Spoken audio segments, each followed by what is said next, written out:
Oh, beanie, beanie, just touch my body.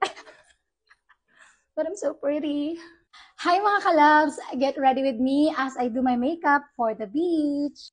First up, we're gonna put on some sunscreen.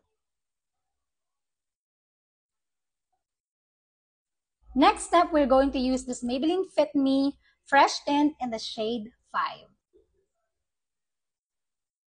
Whoops, so we're just gonna spread it using our fingers. Eh? Oh my gosh.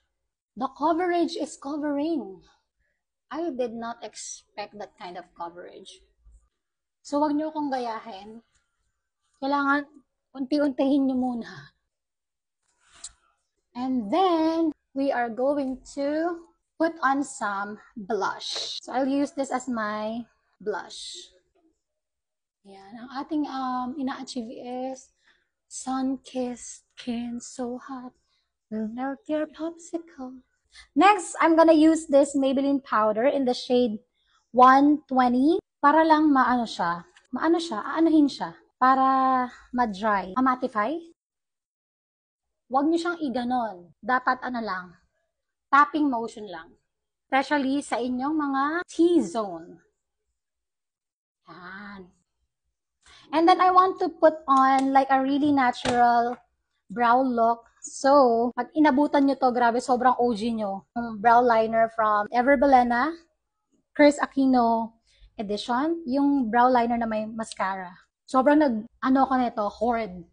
Kasi maganda talaga siya. Tingnan nyo. Konti pa lang yan nag-glide. Parang ang kapal-kapal na. I'll just use it to spread good vibes. Good vibes. Konti lang. Ayan. Grabe. Konti lang nilagay ko pero sobrang, dapat pala dinirekta ko ng brow mascara na lang. Alright. Ayusin natin siya. Alright. I'm gonna use this JMCY 02 and R02 because I want to look fresher. Let's just let it dry. Hindi ko na siya lalagyan ng gloss kasi nasa beach naman tayo. Oh, I wanna try this! The Maybelline Lash Sensational Sky High Mascara. Para magkabuhay lang yung mata ko kasi hindi naman ako mag-eyeshadow. Oh, it's doing its magic. See the difference? I mean, hindi kita yung pinakabuhok, pero nagkabuhay talaga yung mata ko. Wala akong dalang lash curler, so hindi talaga makikita yung full potential niya. Sayang naman. Pero, grabe oh. Oh, I'm happy with it.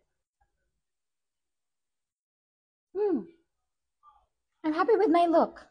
Are you happy? If you're not, that's your problem. But, this is my complete look. Beach girl lang yung atake. So pretty. So simple and classy. I'm done. What do you think? Thank you for watching.